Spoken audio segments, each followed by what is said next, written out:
آپ پریشان نہ ہوں، اگر آپ کا مال کسی نے ناحق طریقے سے کھا لیا ہے تو اس میں پریشان ہونے کی بات نہیں ہے۔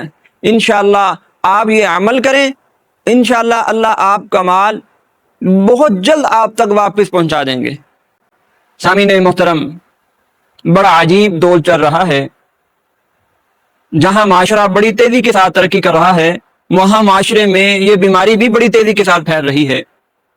نماز بھی پڑھتے نظر آتے ہیں، ہاتھ میں تسبیح بھی پکڑی نظر آتی ہے، اور صدقات بھی دیتے نظر آئیں گے، لیکن جیب میں ناحق کا مال ہے، مال ناحق طریقے سے لوگوں کا مارا جا رہا ہے۔ کسی نے اپنی بہن کا حق مار لیا، کسی نے اپنے بھائی کا حق مار لیا، کاروباری لین دین ہے اس میں ایک دوسرے کا حق مار لیا، دوست نے اپنے کسی دوست کا حق مار لیا۔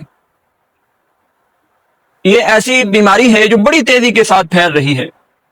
یہ سوال بار بار ہم تک آتا ہے۔ تو میرے دوستو، ایک بات تو یہ ہے، جس نے آپ کا حق مارا ہے اسے نہ ہی زندگی میں سکون کبھی ملے گا، آخرت تو اس کی ہے ہی خراب۔ اس نے تھوڑے سے مال کی خاطر اپنی زندگی بھی خراب کر لی اور اپنی آخرت بھی خراب کر لی۔ تو اس پر آپ کو پریشان ہونے کی ضرورت نہیں ہے۔ آپ صلی اللہ علیہ وسلم نے ارشاد فرمایا، جھوٹ اور ایمان کبھی ایک دل میں جمع نہیں ہو سکتے۔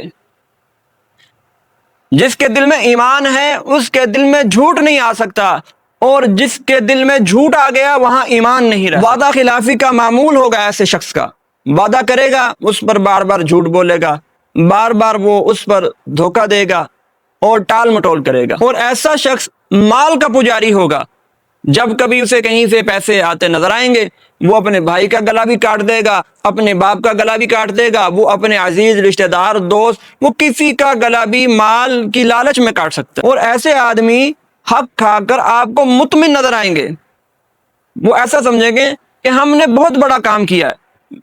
حق مال کھانے والا آدمی، اس کی نشانیاں، وہ جھوٹا ہوگا، بد دیانت ہوگا، بد اخلاق ہوگا، زانی ہوگا، شرابی ہوگا اور لواطت کے گناہ میں مبتلا ہوگا۔ اگر آپ کسی کے ساتھ کام کر رہے ہیں، اگر اس کے اندر ان نشانیوں میں کوئی ایک بھی کام دیکھیں تو اس سے محتاط ہو جائیں، اسے اپنے آپ کو محفوظ کریں اور اس سے پیچھے ہٹ جائیں۔ اگر آپ کا مال کسی نے ناحق طریقے سے کھا لیا ہے، وہ آپ کو کسی بھی صورت پر دینے کے لیے تیار نہیں ہو رہا، آپ اپنی کوشش کریں، دوست احباب سے بات کریں، معاشرے میں کسی بڑے سے بات کریں۔ اگر پھر بھی معاملہ حل نہ ہو تو میں آپ کو ایسا روحانی طریقہ بتاتا ہوں، انشاءاللہ وہ عمل کرتے ہی اس پر ایسی مصیبت اللہ کی طرف سے آئے گی، وہ الٹے پاؤں آپ کے پاس آ کر معافی بھی مانگے گا اور آپ کا مال بھی آپ کو دے گا۔ لیکن اس عمل سے پہلے آپ سے ہاتھ باندھ کر گزارش یہ ہے کہ اس عمل سے پہلے اللہ سے دعا کریں کہ وہ بھی ایمان والا بھائی ہے، اللہ سے یہ دعا کریں اللہ اس کو ہدایت دے، اللہ اس کو ہدایت دے دے، وہ سیدھے رستے پر آ جائے اور آپ کا حق مال کھایا ہوا آپ کو واپس کر دے۔ پہلے اس کے لیے دعا کریں، اور معاملہ حل نہ ہو تو یہ وظیفہ میں آپ کو بتاتا ہوں، اس پر عمل کریں، انشاءاللہ آپ کا مال جلد آپ تک پہنچ جائے گا۔ وظیفہ یہ ہے، پہلے تو آپ نے یہ دیکھنا ہے کہ چاند کی تاریخیں آخر کی ہوں، 15 چاند کی تاریخ سے بعد میں آپ نے یہ عمل شروع کرنا ہے۔ منگل کا دن ہو یا بدھ کا دن ہو یا جمعرات کا دن ہو، اس میں سب سے پہلے آپ نے 11 بجے کے قریب دن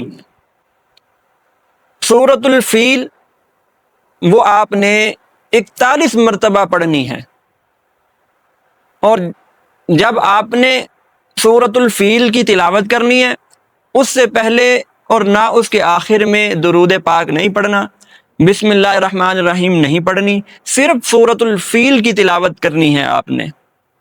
اور سورۃ الفیل یہ ہے، آپ سورۃ الفیل کی تلاوت کر لیں، اپنے الٹے ہاتھ پر اس کا نام کسی ایسی سیاہی سے لکھیں جو دھونے پر مٹ جائے، اس کا نام لکھ لیں، اس کی والدہ کا نام پتہ ہے وہ بھی لکھ لیں، اگر نہیں پتا تو اس کے نام کے آگے اس کی والدہ کے نام کی جگہ اس کی والدہ کا نام اگر آپ کو نہیں پتا تو حوا کا نام لکھ دیں، وہ اپنے الٹے ہاتھ پر لکھ لیں، اور سورۃ الفیل وہ آپ نے 41 مرتبہ تلاوت کرنی ہے۔ تلاوت کرنے کے بعد اس ہاتھ پر پھونک مار دیں، پھر اسے جا کر آپ دھو لیں۔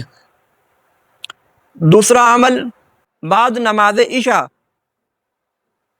یہ الفاظ آپ نے پڑھنے ہیں، یا جبارو، یا قہارو، یا منتقم بحق ایاک نعبد و ایاک نستعین۔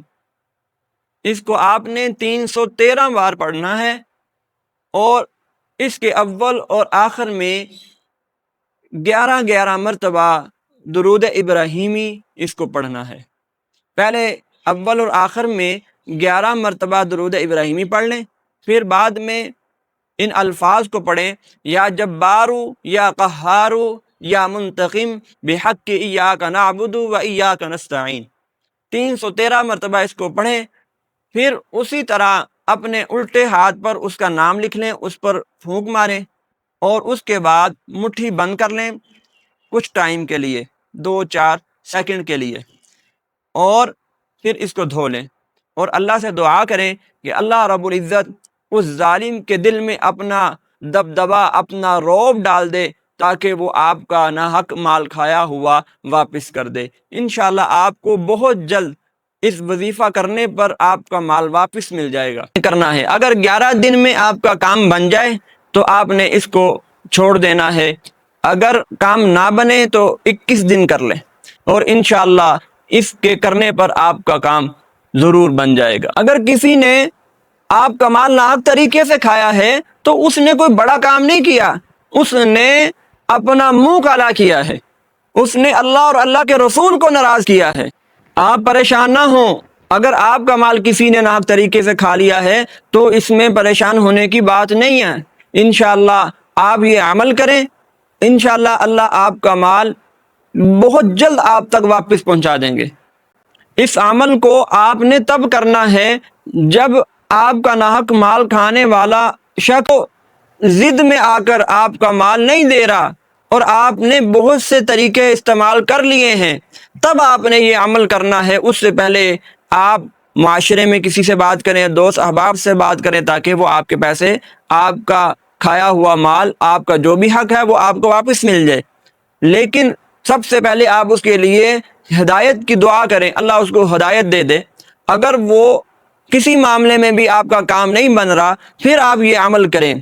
کسی پر ناحق عمل کیا تو اس کا گناہ صرف آپ پر ہوگا، کیونکہ آپ جس پر عمل کریں گے اس پر اللہ کا عذاب نازل ہو سکتا ہے، آپ جس پر عمل کریں گے اس پر اللہ کی طرف سے سختی آئے گی، اس سختی کے آنے پر اسے روحانی نقصان بھی ہوتا ہے، جسمانی نقصان بھی ہو سکتا ہے۔ اس لیے اس عمل کے کرنے سے پہلے اس کے لیے دعا کریں، اللہ اس کو ہدایت عطا فرما دے۔